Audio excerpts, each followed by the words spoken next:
मेरे भाई और बहनों,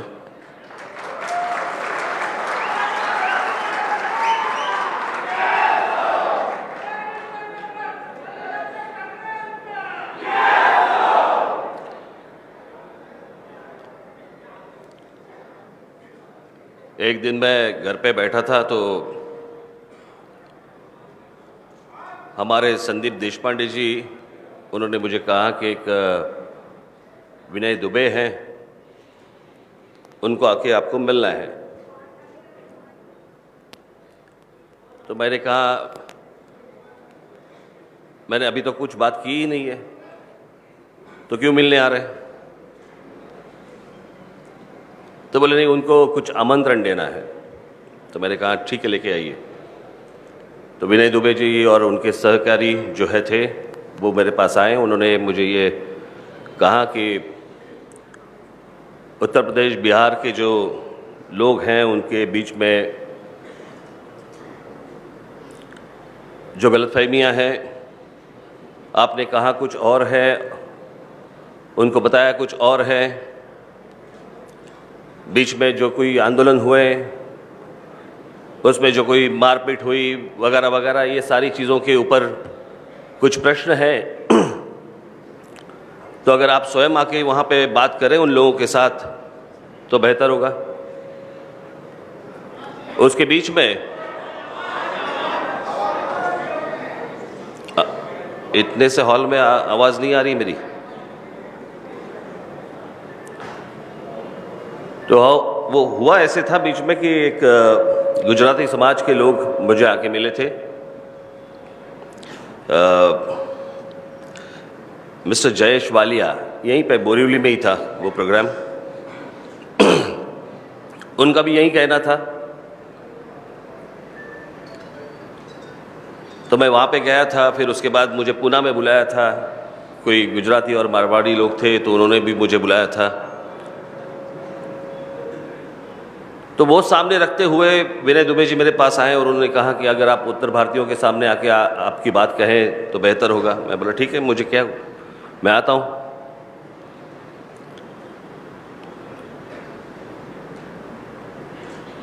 वो जो गुजराती लोग थे, गुजराती समाज के लोग थे, उन गुजराती समाज के लोगों के सामने पूना में जो गुजराती और मारवाड़ी समाज के लोग थे उनके सामने मैंने जो भाषण दिया था वो मराठी में दिया था, क्योंकि वो मराठी समझते हैं। आज आपके बीच में आ रहा हूं मैं, सिर्फ आप ही की बात होती तो मैं मराठी में भाषण कर लेता, लेकिन विनय दुबे जी ने मुझे कहा था कि ये आपका जो भाषण है, ये भाषण हमें उत्तर प्रदेश में, बिहार में सब लोगों को दिखाना है, उनको बताना है कि आपकी भूमिका असलियत में क्या है। तो इसलिए मैं हिंदी में भाषण करने की कोशिश करूंगा। मैं पहली बार हिंदी में भाषण दे रहा हूं।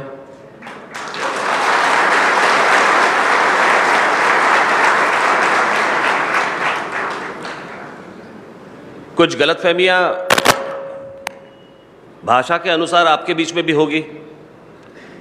जो सच है, सच तो कड़वा होता है, लेकिन मुझे लगता है कि आपको समझना चाहिए वो भी। हिंदी भाषा, यानी मैं जब स्कूल में था तो तब से मेरी हिंदी अच्छी है।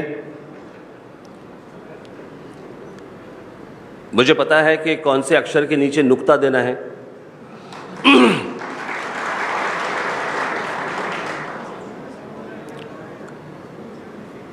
वो इसलिए क्योंकि मेरे पिताजी जो थे उनकी हिंदी अच्छी थी। उनकी सबसे ज़्यादा वो बोल सकते थे, लिख सकते थे, समझ सकते थे, वो भाषा थी उर्दू। तो इसलिए उनके कारण मेरा थोड़ा बहुत हिंदी ठीक ठाक हुआ। और दूसरा कारण है फिल्में।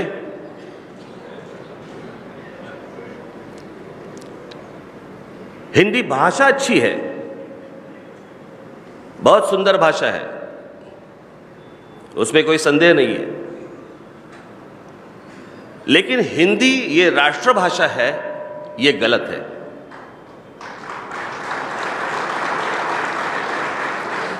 क्योंकि राष्ट्रभाषा का निर्णय कभी हुआ ही नहीं। ये जो मैं बोल रहा हूँ, अभी इंटरनेट है, बहुत सारी चीज़ें हैं, जाके आप देख सकते हैं, समझ सकते हैं। तो जैसे हिंदी भाषा है, वैसे ही मराठी भाषा है, वैसे ही तमिल भाषा है, वैसे ही गुजराती भाषा है, इस राष्ट्र की भाषा है, ये सारी भाषाएं हैं।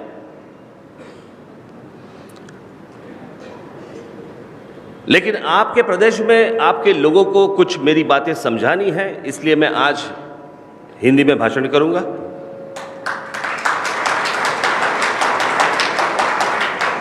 कुछ गलतियां हुई तो समझ लेना।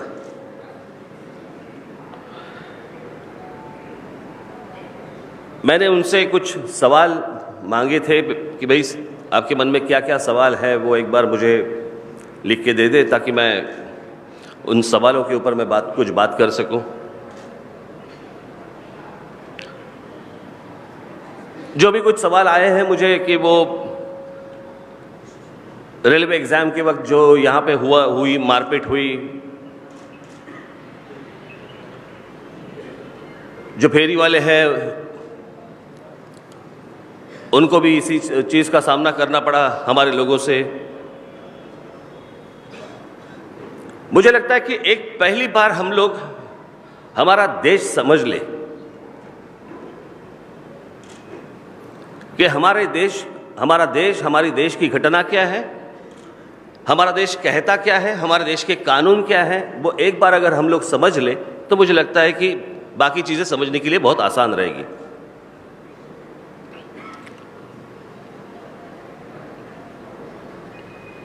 लोग कहते हैं कि राज ठाकरे और उसके पार्टी के लोग जो हैं, उनके महाराष्ट्र सैनिक जो है, वो संविधान का अपमान करते हैं। संविधान में तो ये लिखा हुआ है कि इस देश का आदमी कहीं भी जा सकता है, कहीं भी घूम सकता है, कहीं भी रह सकता है। वो जो इंटरस्टेट माइग्रेशन एक्ट जो है उसके बारे में कहते हैं। मुझे लगता है कि इंटरस्टेट माइग्रेशन एक्ट किसी ने पढ़ा ही नहीं है।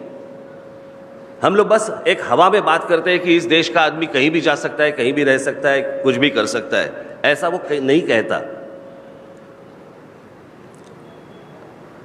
अगर वो कायदा अगर आप पढ़ ले ठीक से, तो उसमें आपको पता चलेगा कि अगर आपको एक राज्य छोड़ के दूसरे राज्य में आना है, अगर आप आते हो तो आने के वक्त आपको पहले पुलिस स्टेशन में आपको बताना पड़ता है कि आप कौन हैं, किस काम से आए हैं, आप कहाँ रहने वाले हैं, आपको अगर जॉब मिली है तो किसने आपको जॉब दी है, उसका एक सर्टिफिकेट लगता है। ये सारी चीज़ें उसमें दी है। हम लोग सिर्फ एक ही बात पकड़ते हैं कि एक राज्य से निकले लोग और दूसरे राज्य में चले गए। ऐसे नहीं होता।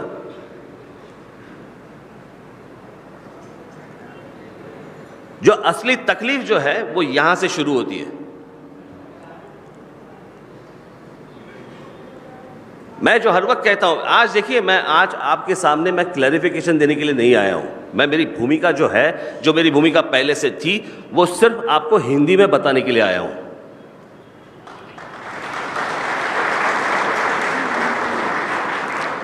एक अब्राहम लिंकन का एक बहुत अच्छा सेंटेंस है, बहुत अच्छा वाक्य है उनका, अब्राहम लिंकन का,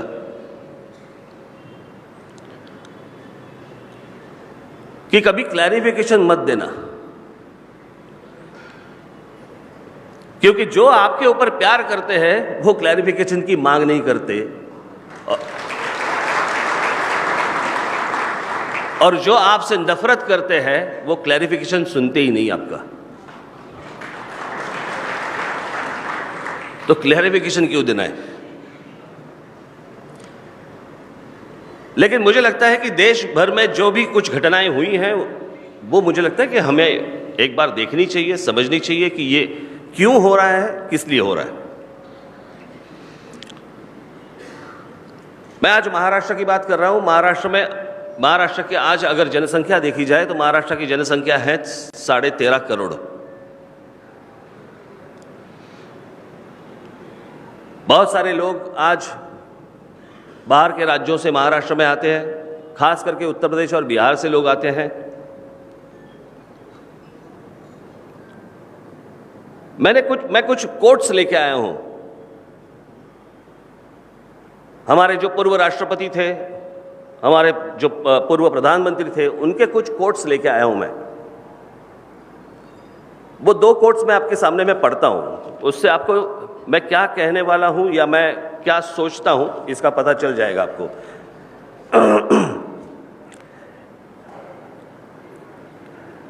ये है अपने पूर्व राष्ट्रपति राजेंद्र प्रसाद जी का कहना, ये उनका स्टेटमेंट है कि यह भूमिपुत्र मुद्दा आज का नहीं है। 1938 में पहली बार राजेंद्र प्रसाद जी ने भूतपूर्व राष्ट्रपति बिहार का सर्वे किया था और एक रिपोर्ट लिख के उन्होंने वह कांग्रेस कार्य समिति के सामने रखा था। उस रिपोर्ट में राजेंद्र प्रसाद जी लिखते हैं, हम जहां रहते हैं उसी क्षेत्र में हमें काम मिले यह अच्छा स्वाभाविक है, उसे हम टाल नहीं सकते और उसके लिए नियम बनाना, अगर वही नियम सभी राज्यों को हो, कांग्रेस की विचारधारा के अनुसार ही है। राजेंद्र प्रसाद जी आगे लिखते हैं, यही उचित होगा कि किसी प्रांत के स्थानिक लोगों को वही रोजगार और शिक्षा का अवसर उपलब्ध हो। स्थानिक लोगों की ऐसी मांग हो तो हम टालना नहीं चाहते और वह हम कर भी नहीं पाएंगे। स्थानिक लोगों की इच्छा को सम्मान देना चाहिए। दूसरा कोट है इंदिरा जी का, लोकसभा का।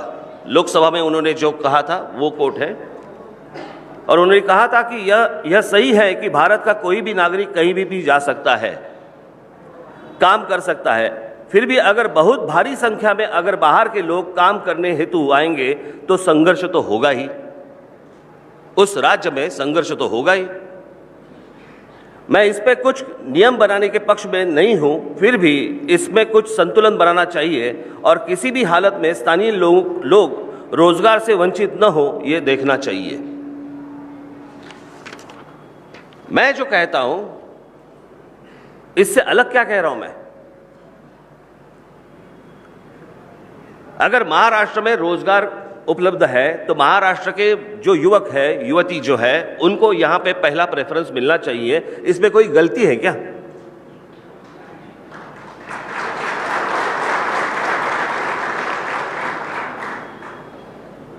कल अगर उत्तर प्रदेश में इंडस्ट्री जाती है, उद्योग आते हैं, तो पहला प्रेफरेंस उत्तर प्रदेश के लोगों को मिलना चाहिए, वहां के युवाओं को मिलना चाहिए। अगर बिहार में इंडस्ट्री जाती है तो पहला प्रेफरेंस उनको मिलना चाहिए। इसमें गलत क्या है?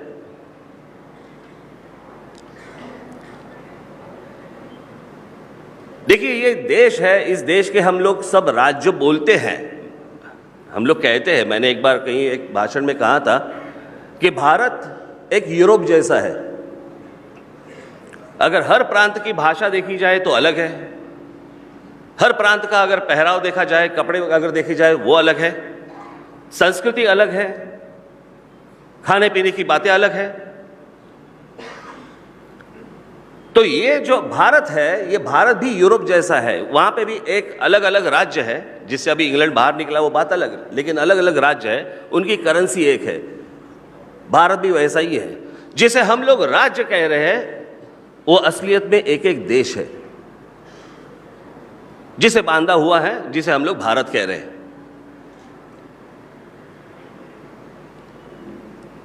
पहली गलती तो वहां पे है जहां पे उत्तर प्रदेश के राजनेता जो है वो आपके यहां पे उद्योग ना ला सके। बिहार के जो राजनेता है वो वहां पे उद्योग ना ला सके। अगर ठीक से हम लोग सोचे तो देखिए कि भारत के जितने भी प्रधानमंत्री हुए हैं उसमें से कम 70 से 80% प्रधानमंत्री उत्तर प्रदेश से है। पंडित जवाहरलाल नेहरू कॉन्स्टिट्यूंसी उनकी उत्तर प्रदेश, लाल बहादुर शास्त्री उत्तर प्रदेश, इंदिरा जी उत्तर प्रदेश, राजीव गांधी उत्तर प्रदेश, सोनिया गांधी उत्तर प्रदेश, राहुल गांधी उत्तर प्रदेश, अटल बिहारी वाजपेयी उत्तर प्रदेश, वीपी सिंह उत्तर प्रदेश, अटल बिहारी वाजपेयी उत्तर प्रदेश और नरेंद्र मोदी।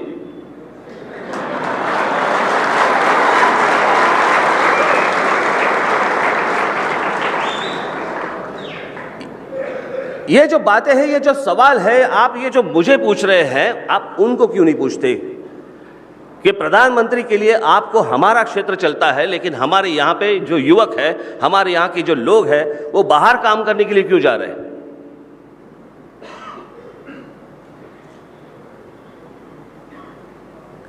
इसका किसी के पास जवाब नहीं है।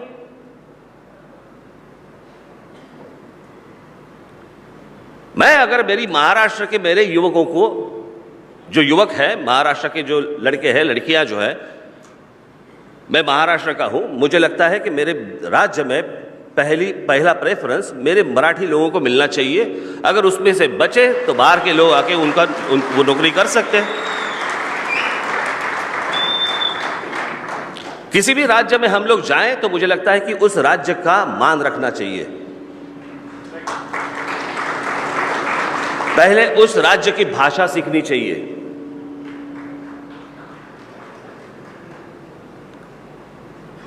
जब परदेश जाते हो तो क्या करते हो? हिंदी में बात करते हो, उनकी भाषा में बात करनी पड़ती है। तो शुरुआत तो मुझे लगता है कि यहां से शुरू होती है। अलग अलग चीजें हैं, लेकिन मुझे इस बात का ताज्जुब है कि जो महाराष्ट्र में जो हुआ, उसका चित्र जो देश भर खड़ा किया, खास करके दिल्ली में बैठे हुए मीडिया के लोग, तो जो बाकी राज्यों में हुआ उसके बारे में चर्चा क्यों नहीं होती?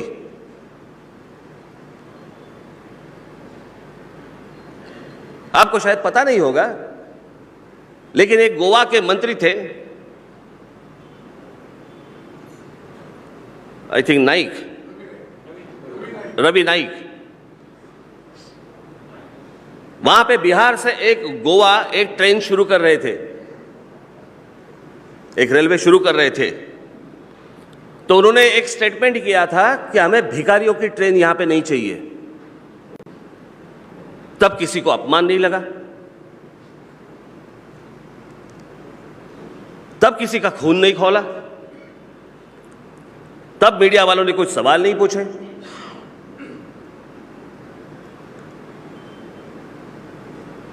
आप हिस्ट्री देखिए, अगर आसाम में देखेंगे यहां तो कुछ नहीं हुआ। अगर आसाम में देखेंगे तो आसाम में तो बिहारियों के उनकी गर्दन काटी गई थी, उनको मार डाला था। एक बहुत बड़ा आंदोलन वहां पे आसाम में हुआ था कि बिहारियों को हटाओ, उसका भी कुछ नहीं हुआ। उसके बारे में भी कोई मीडिया के लोग, पत्रकार कोई बात करना नहीं चाहते।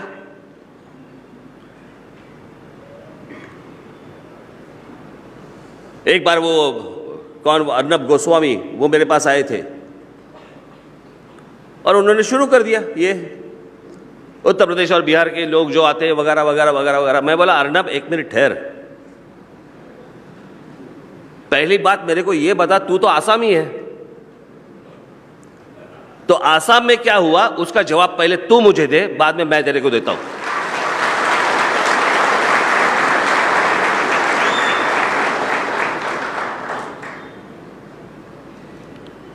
हम दूर क्यों भटक रहे हैं? अब भी 1 महीने पहले तो गुजरात से निकाल दिए थे।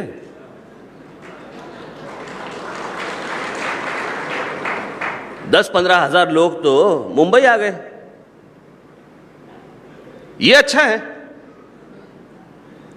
किसी राज्य से निकाल दिए जाए तो मुंबई चले आते, वापस उस राज्य में नहीं जाते।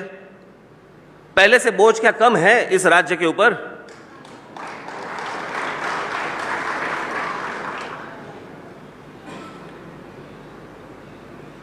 लेकिन वो सवाल कभी आप नरेंद्र मोदी को नहीं पूछेंगे। 2 दिन चली वो न्यूज, उसके बाद खत्म। मेरे बारे में कितने दिन चल रही थी? अभी भी कुछ कुछ लोगों को बीच में अटैक आ जाता है तो निकाल देते हैं, लेकिन वो गुजरात की न्यूज दबाई गई, उसका आगे कुछ नहीं हुआ। किसी वहां के मुख्यमंत्री को सवाल नहीं पूछे गए, ना नरेंद्र मोदी को, ना वो अमित शाह को, ना और किसी को सवाल नहीं पूछे गए।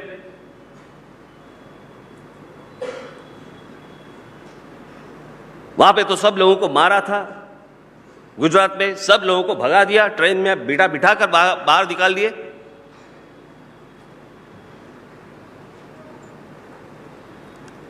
अब मैं मेरे आंदोलन पे आता हूं। जहां से ये शुरुआत हुई थी वो था रेलवे का आंदोलन।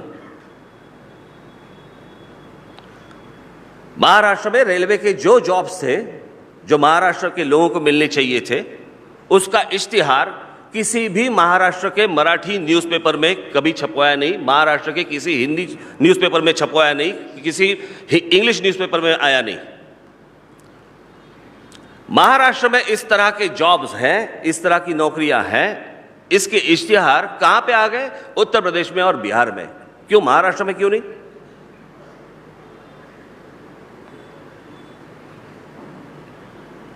मुझे लगता है उस वक्त लालू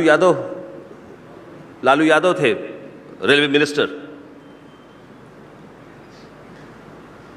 और वहां से आ गए सब, यहां पे मुंबई में आ गए। सब रेलवे स्टेशन भरे हुए हैं, रोड्स भरे हुए हैं, उसके सारे फोटोग्राफ सब न्यूज़पेपर में आ गए। मैं सोच रहा था यार ये आए क्यों हैं? फिर हम लोगों ने पूछताछ की तो उन्हें पता चला कि वो रेलवे बोर्ड के एग्जाम के लिए आए हैं, रेलवे की नौकरियों के एग्जाम के लिए आए। मैं बोला ये क्यों आए? फिर यहां पे क्यों नहीं पता चला? इसके पहले भी हम लोगों ने, जो केंद्रीय मंत्री थे, उनको हम लोगों ने लेटर्स भेजे थे, कम से कम 4 या 5, कि जिन जिन राज्यों में नौकरियां होंगी सेंटर की, वो उन राज्यों के लोगों को मिलनी चाहिए। 4 या 5 लेटर्स हमने भेजे थे, हमारे लोग जाके मिलके भी आए थे उनको, बोले हम लोग करेंगे करेंगे करेंगे।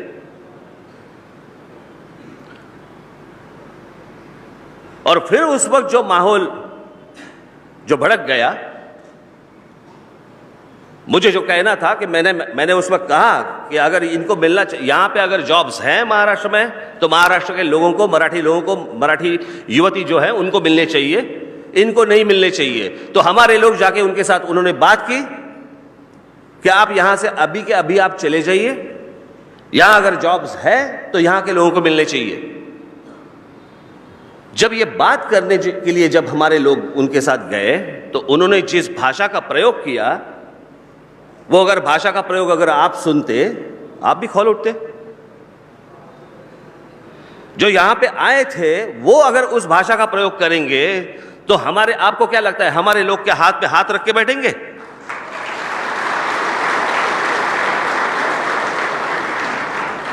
कल अगर यही बात उल्टी हो गई, पकड़ लो, कि मराठी लोगों ने जाके अगर उत्तर प्रदेश में या बिहार में इस तरह की बात की, आप क्या करेंगे? आरती उतारेंगे?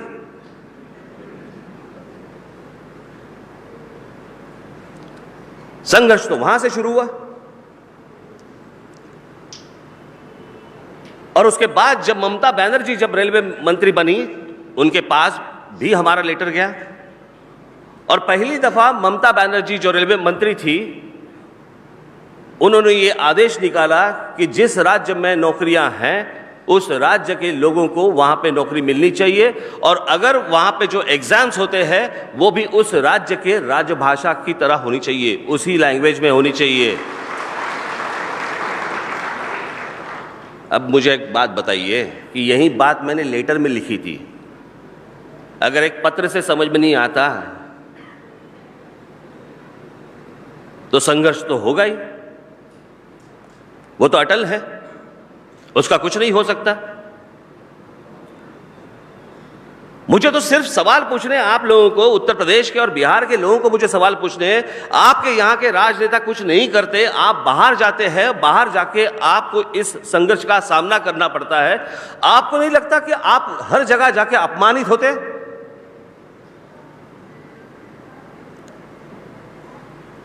आपका स्वाभिमान कहां है? आप आपके राजनेताओं को कभी पूछेंगे नहीं कि हम लोग जब बाहर जाते हैं तो हमें जिल्लत की जिंदगी जीनी पड़ती है, लोग गालियां देते हैं, मारपीट करते हैं। वहां के लोगों को, अगर अभी तक उनके वहां पे लोगों को रोजगार नहीं है, हम लोग वहां पे जा रहे हैं, और ये सिर्फ उत्तर प्रदेश, बिहार, महाराष्ट्र, गुजरात, यहीं तक की ये बात नहीं है, ये पूरे दुनिया में हो रहा है, ये हर जगह पे हो रहा है। और इस बात को हमें समझना चाहिए कि हमारे लोगों को अगर आपके, अरे मैं, यदि बिहार में अगर देखे जाए, अपने यहाँ पे जो पहली यूनिवर्सिटी बनी वो तक्षशिला, जो पार्टीशन के बाद अभी पाकिस्तान में चली गई। दूसरी जो यूनिवर्सिटी बनी वो नालंदा, जो बिहार में थी।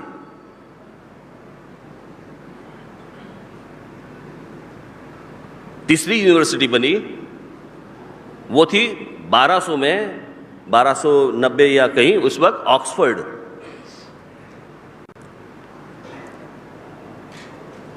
अंग्रेज लोग, कुछ प्रोफेसर्स, उसके बाद एक फ्रांस में एक यूनिवर्सिटी बनी, तो कुछ लोग फ्रांस की यूनिवर्सिटी में चले गए थे और वहां पे भी यही संघर्ष हुआ था कि फ्रांस की यूनिवर्सिटी में जो सिखाने वाले जो प्रोफेसर्स हैं वो फ्रांस के होंगे, इंग्लैंड के नहीं होंगे, ब्रिटिशर्स नहीं होंगे, तो ब्रिटिशों को बाहर निकाल दिया गया।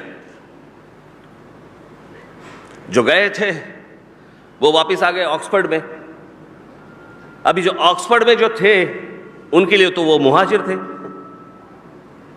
ये तो बाहर जाके आए, बाहर से अभी अपने यहां पे यूनिवर्सिटी में आए। ऑक्सफोर्ड से भी उनको निकाल दिया गया। लोग एजुकेटेड थे, सीखे हुए थे, तो उनको पता चला, तो वो बाहर निकले, और बाहर निकलने के बाद उन्होंने एक यूनिवर्सिटी खोली जिसका नाम है कैम्ब्रिज यूनिवर्सिटी।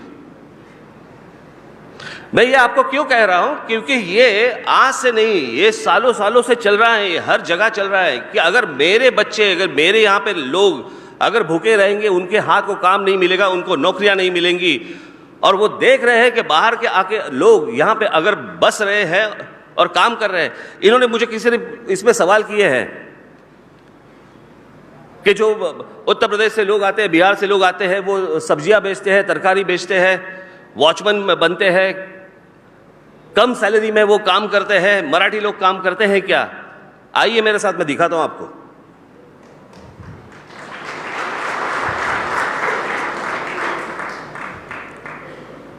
महाराष्ट्र के हर जगह पे जाएंगे तो मराठी लोग जो है वो लीगली बैठे हैं, तरकारी बेच रहे हैं। मंडी में जाइए कभी, मार्केट में आपको मराठी लोग ही मिलेंगे। बहुत जगहों पे हमारी मराठी औरतें बैठी रहती है। ये जो फेरी वाला का जब आंदोलन जब हुआ, उसके बाद बहुत सारे ऐसे मराठी लोग भी मेरे पास आए, लेकिन जहां पे लीगल नहीं था वो मेरे पास आए कि हमें बैठने दीजिए। मैं बोला जहां पे लीगल नहीं है वहां पे कोई नहीं बैठ सकता। तो जो मैंने मुझे समझाना था वो आपको भी वही समझाना था, उनको भी मैंने वही समझाया।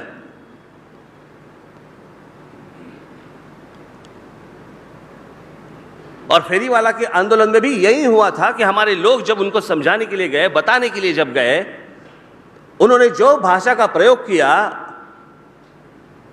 और दिखाने के लिए, आपके जो नेता लोग यहां पे कहते हैं कि हम लोग उत्तर भारतीयों के नेता जो है, उन लोगों ने इन सारी चीजों में जो आग लगाई, उसके बाद यह संघर्ष शुरू हुआ।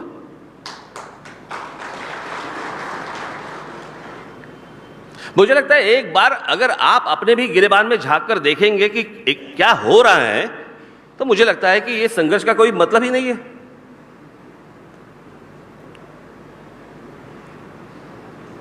आज इंडस्ट्री महाराष्ट्र में इतने सालों से क्यों रह रही है, क्यों आ रही है? क्योंकि यहां के मराठी लोगों ने, जो सुसंस्कृत मराठी जो लोग हैं, उन लोगों ने यहां की जो भूमि तैयार की, उसकी वजह से बाहर की बहुत सारी इंडस्ट्री महाराष्ट्र में आ रही है। मुझे लगता है कि ऐसी कोई सुसंस्कृत उत्तर प्रदेश में लोग नहीं है, ऐसी बात नहीं है, बहुत सारे लोग हैं। उनको एक बार ये सोचना चाहिए कि उनके जो युवा हैं, जो युवती है, उनके भविष्य के लिए यहां पे लोग आने चाहिए। इंडस्ट्री उत्तर प्रदेश में जाए। मैं चाहता हूं कि इंडस्ट्री उत्तर प्रदेश में जाए, बिहार में चली जाए, वहां के युवकों को काम मिले। लेकिन बस वहां से निकले और यहां पे मुंबई महाराष्ट्र में चले आए, आप मालूम नहीं क्या करना है, बस गए। झोपड़पट्टी के ऊपर झोपड़पट्टी बन रही है मुंबई में, ठाणा में, हर जगह पे। आपको मालूम है उत्तर प्रदेश, बिहार और सिर्फ झारखंड से, 3 राज्यों से महाराष्ट्र में रोज 48 ट्रेनें आती है। 48 ट्रेन रोज आ रही है, भर के आ रही है, खाली जा रही है।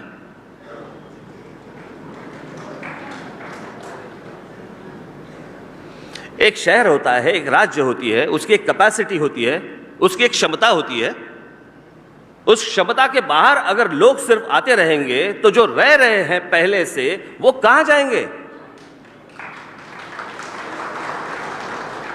जैसे मराठी लोगों का तो है ही महाराष्ट्र, लेकिन इस महाराष्ट्र में रहने वाले ऐसे बहुत सारे 3 जनरेशन 4 जनरेशन ऐसे उत्तर प्रदेश के भी लोग हैं, बिहार के भी लोग हैं, गुजराती भी है, मारवाड़ी भी है, 4-4 5-5 जनरेशन यहां पे रह रहे हैं।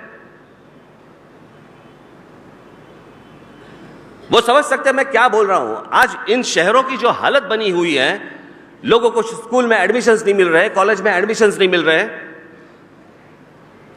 लोगों को फुटपाथ पर चलने के लिए उनको फुटपाथ नहीं मिल रहे हैं।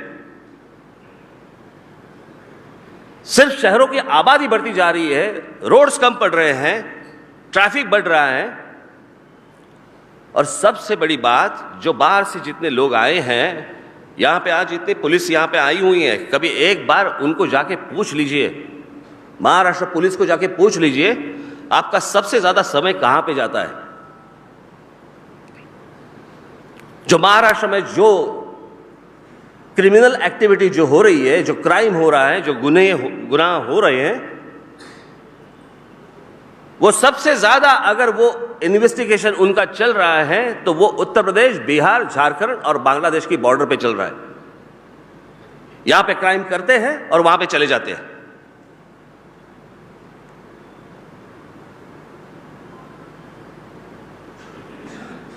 '95 के पहले ऐसी हालत नहीं थी, लेकिन 95 में यहां पे एक महाराष्ट्र में स्कीम आई, झोपड़पट्टी वालों को मुफ्त घर। 95 के पहले की मुंबई अलग थी, 95 के बाद की मुंबई अलग है। मुंबई ठाणा 95 के अलग था, 95 के बाद अलग है। महाराष्ट्र के हर शहर में जाएंगे, पुणे में जाएंगे, हर जगह जाएंगे तो 95 के पहले अलग है, 95 के बाद अलग है। इतने वहां से लोग आए, अच्छा मुंबई में फोकट घर मिल रहा है। उसमें बहुत सारे जो लोग आए, वो आए हुए लोग कौन हैं? जो यहां पे सीख रहे हैं, जो यहां पे नौकरी कर रहे हैं, अच्छी तरह से नौकरी कर रहे हैं, वहां पे संघर्ष की कोई बात नहीं है। लेकिन जो सिर्फ क्रिमिनल्स यहां पे आ रहे हैं, अगर उस राज्यों से आ रहे हैं, राज ठाकरे बर्दाश्त नहीं करेगा।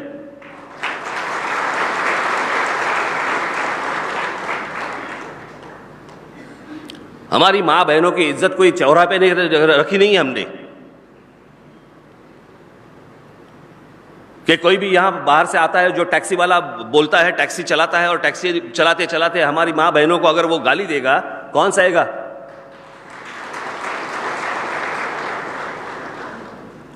आज महाराष्ट्र में जो मुसलमान रहते हैं, जो महाराष्ट्र के मराठी मुसलमान हैं, जो आप देखिए बहुत सारे इलाकों में रहते हैं, दंगे वहां पे कभी नहीं होते।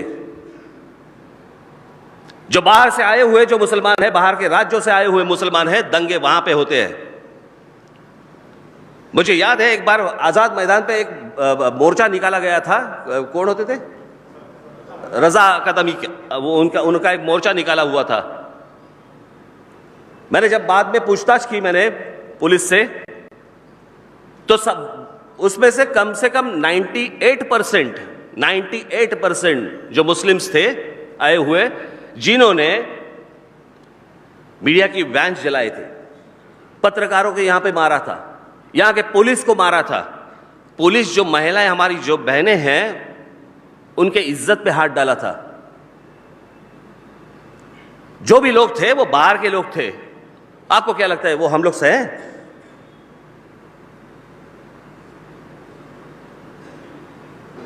वो सब थे, आजमगढ़, प्रतापगढ़ वगैरह वगैरह, यहां से लोग आए थे। यही बात उल्टी करके एक बार देख लीजिए कि अगर यही बात आपके प्रदेश में, अगर उत्तर प्रदेश में हो या बिहार में हो, आप क्या करेंगे?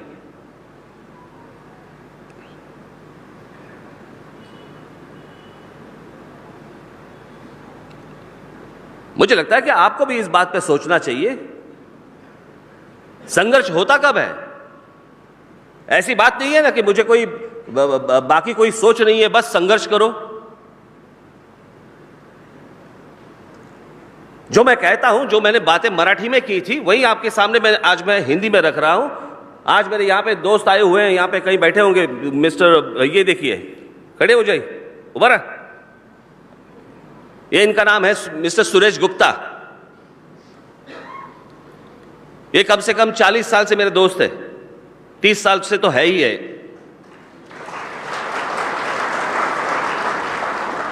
अगर हर जगह मैं नफरत की आंखों से देखता, ये क्या दोस्त रहते क्या मेरे? यहां पे एक बहुत बड़े एक सीनियर पत्रकार बैठे हैं, Amrish Mishra, times of India के।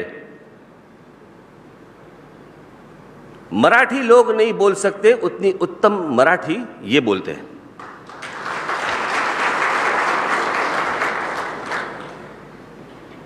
मेरे पार्टी के उपाध्यक्ष वागीश सारस्वत किधर है? ये देखिए, क्या रहते क्या वो मेरे साथ?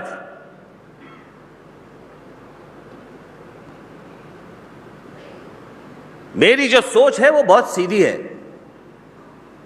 बीच में कुछ लोग आए थे मेरे पास, एक युगांडा में रहने वाले मराठी लोग जो थे, उनको मेरी तरफ से कुछ संदेश चाहिए था, तो मैंने उनको संदेश लिख के भेजा था।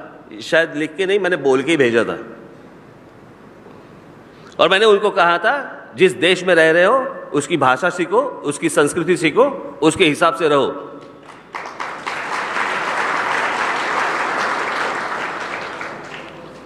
आप जिस प्रदेश में जा रहे हो उस प्रदेश की भाषा आपको सीखनी चाहिए, उस प्रदेश के लोगों का आपको सम्मान रखना चाहिए। और यहां पे अभी इतनी भीड़ हुई है कि आपके लोगों को अभी बताना चाहिए कि भाई साहब अभी मत आना।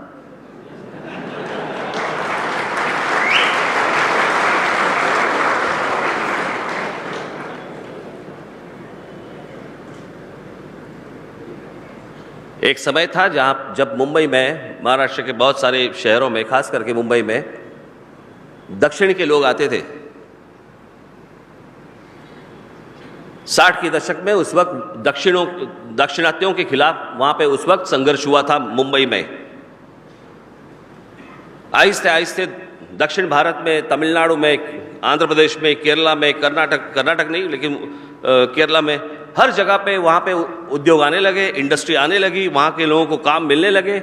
वहाँ के जो राजनेता थे उन्होंने वहाँ पे इंडस्ट्री लाई, वहाँ पे उन्होंने काम शुरू कर दिया।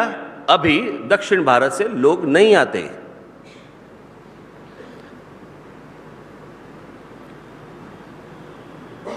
मैं आपकी सोच समझ सकता हूं कि हमें वहां पे काम नहीं मिलता, इसलिए हम लोग दर दर भटकते हैं। लेकिन जिस महाराष्ट्र में आ रहे हैं वहां पे भी लाखों युवक, आज उनको भी हाथ को काम नहीं है। हमारे अगर विदर्भ में जाएंगे, हमारे मराठवाड़ा में जाएंगे, हमारे पश्चिम महाराष्ट्र में जाएंगे, हमारे कोंकण में जाइए, बहुत सारे ऐसे युवक हैं जिनको मालूम ही नहीं है कि काम कहां पे है।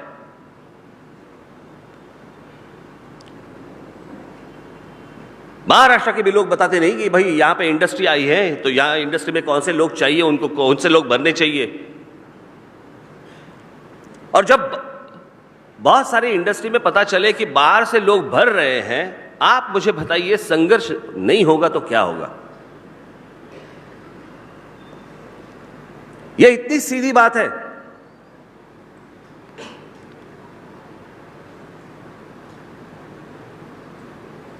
मीडिया के लोग, मुझे याद है वो मेरा भाषण चल रहा था, मैं मराठी में भाषण दे रहा था। एक यहीं का एक रिपोर्टर था, ये जो उसने मुझे बताया, और उसने कहा कि हमारे जो एंकर जो दिल्ली में थी, वहां पे कुछ गलत दिखा रहे थे। जो मैं भाषण कर रहा हूं, मैं बता रहा हूं, वो दिखा नहीं रहे थे। यानी वो लिखते हैं ना भाषण में मैं क्या बोल रहा हूं, वो जो लिखते हैं वो कुछ गलत लिख रहे थे। तो यहां के वो रिपोर्टर ने उनको फोन करके बोला कि आप जो दिखा रहे हैं वो गलत है, राज ठाकरे ऐसे भाषण नहीं बोल रहे, वो जो बोल रहे हैं वो अलग है, आप दिखा रहे हैं अलग। तो उस लड़की ने उस रिपोर्टर को कहा कि शट अप, तुम तुम्हारा काम करो, हम हमारा काम करेंगे। मतलब क्या है इसका?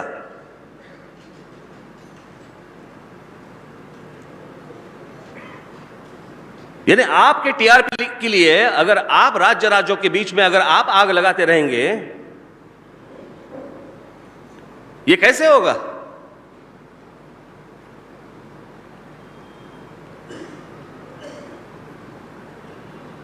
ये बात मुझे लगता है कि आपको समझ लेनी चाहिए। एक डोमिसाइल सर्टिफिकेट होता है, मुझे लगता है कि हर राज्य में डोमिसाइल सर्टिफिकेट जो होता है उसका प्रारंभ होना चाहिए। कुछ कायदे जो बने हैं उस वक्त के हालात अलग थे, आज के हालात अलग हैं। बहुत सारे ऐसे कायदे जो है वो बनने चाहिए।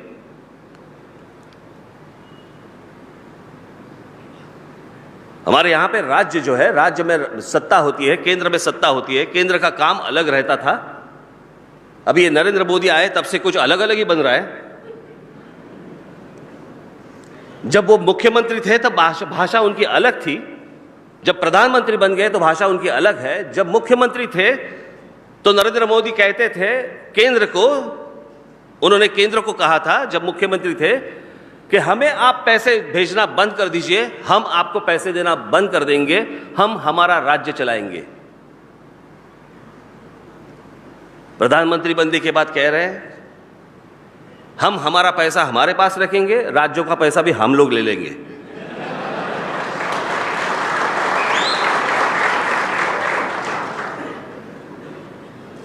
आपको मैं जरूर बताना चाहता हूं कि ये क्या हालत है। आपके प्रदेश उत्तर प्रदेश, बिहार,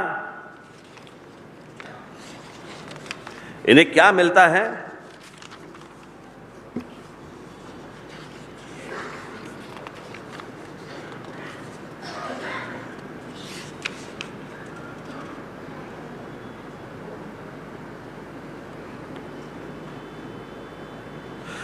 ये देखिए, महाराष्ट्र केंद्र में जितने पैसे देता है, केंद्र को जितने पैसे देता है, महाराष्ट्र केंद्र के भंडार खजाने में 100 रुपयों का योगदान देता है, तो महाराष्ट्र को सिर्फ उसके बदले में 13 रुपये 20 पैसे मिलते हैं। यानी 100 रुपये अगर महाराष्ट्र डाले तो 13 रुपये 20 पैसे मिलते हैं वापस।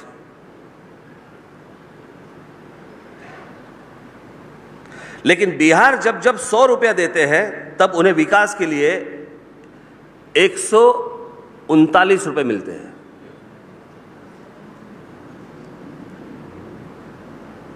ये कौन सा तरीका है, मुझे समझा नहीं। जो स्टेट काम कर रहा है, जो पैसे खड़े कर रहा है, जो पैसे केंद्र को दे रहा है, उनको 13 रुपये, 100 में से 13 रुपया। और जहां पे इंडस्ट्री नहीं है, जहां से लोग उठ के बाहर जा रहे हैं, दूसरे राज्यों में जा रहे हैं, काम के लिए जा रहे हैं, तो वहां के राजनेता कुछ काम नहीं कर रहे, तो उनकी यहां पे 100 रुपए में उनको 139 पैसे रुपए मिल रहे। यानी पैसे के पैसे खा रहे हैं, काम कुछ नहीं कर रहे हैं, उद्योग नहीं ला रहे हैं, लोगों को रोक नहीं रहे हैं, बाहर जा रहे हैं, अपमानित हो रहे हैं। ये कौन सा तरीका है भाई? ये कौन सा जीना है?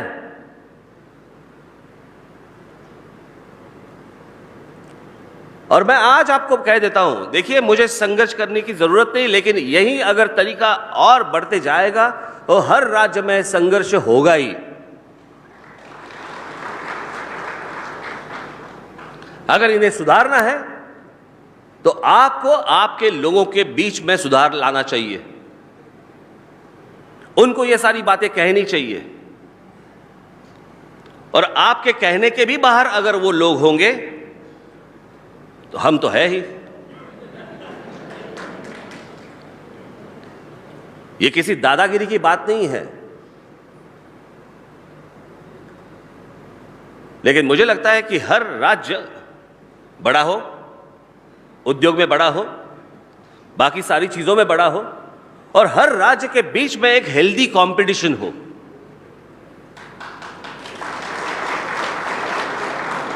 कि अगर ये राज्य ऐसे कर रहा है तो मैं ये ऐसे करूंगा, वो राज्य ऐसे कर रहा है तो मैं ऐसे करूंगा, इससे मुझे लगता है देश ही बड़ा होगा। हर राज्य अगर बड़ा होगा तो देश ही बड़ा होगा।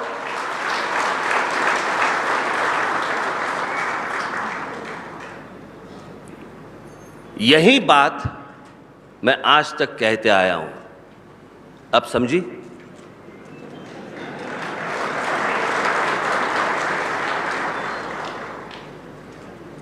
बाकी वो चीज़ें छोड़ दीजिए, मुझे अभी तक पता नहीं चला उसमें कंट्रोवर्सी क्या थी। अमिताभ बच्चन जी का जब सवाल आया था तो मैंने क्या गलत बताया था? मेरा जो वाक्य था वो जो उस वक्त था आज भी वही है। बीच में एक बार मेरे साथ अमिताभ बच्चन जी एक स्टेज पे आए थे, उनके सामने भी मैंने वही बात रखी थी। मैंने सिर्फ इतना ही कहा था कि अमिताभ बच्चन जब लोकसभा के लिए खड़े हुए तो उन्होंने इलाहाबाद से खड़े हुए, क्यों नहीं मुंबई से? जब उन्होंने काम किया तो एक भोजपुरी फिल्म में काम किया था। जब उनके कोई बहू के नाम से कोई कन्याशाला निकालनी थी, उसके लिए उन्होंने उत्तर प्रदेश की जमीन चुन ली थी। मेरा सिर्फ इतना ही छोटा सा सवाल था कि इतने बड़े शहंशाह, इतने बड़े आदमी को, जो इतना बड़ा कलाकार है, इस इतने बड़े कलाकार को अगर अपने मातृभूमि या जन्मभूमि के बारे में या अपने राज्य के प्रति अगर इतना प्यार हो सकता है तो राज ठाकरे बहुत छोटा आदमी है, उसको अगर महाराष्ट्र के प्रति प्यार होगा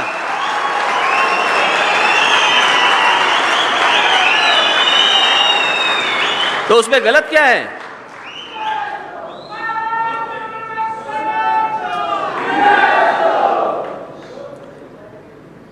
यही मेरी भूमिका थी और यही मेरी भूमिका रहेगी।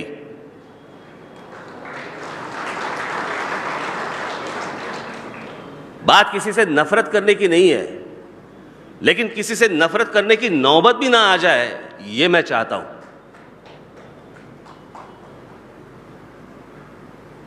तो बस यही था मेरा, जो मैंने जो कहा था, इतना ही मेरे सामने जो था वो इतना ही था। आज आप आए हैं, मुझे लगता है कि आपने मुझे शायद समझ लिया होगा कि मुझे क्या कहना है और मुझे क्या करना है। मैं महाराष्ट्र का उत्कर्ष चाहता हूं, महाराष्ट्र में मराठी लोगों का उत्कर्ष चाहता हूं। मेरे महाराष्ट्र के साथ जो बरसों से, सालों से जो मेरे साथ महाराष्ट्र के जो हैं, जो इतर भाषिक भी होंगे लेकिन जो महाराष्ट्र को मानते हैं, मेरी मराठी भाषा को मानते हैं, यहाँ के लोगों का सम्मान रखते हैं, उनकी भी तरक्की मेरे हाथ में मैं करूँगा। सो महाराष्ट्र का उत्कर्ष करना ये मेरा काम है। आप जाके सिर्फ वहाँ पे उनकी उस राजनेताओं को बताइए, उस प्रदेश का उत्कर्ष उनके हाथों हो, बस इतना ही। धन्यवाद। जय हिंद, जय महाराष्ट्र।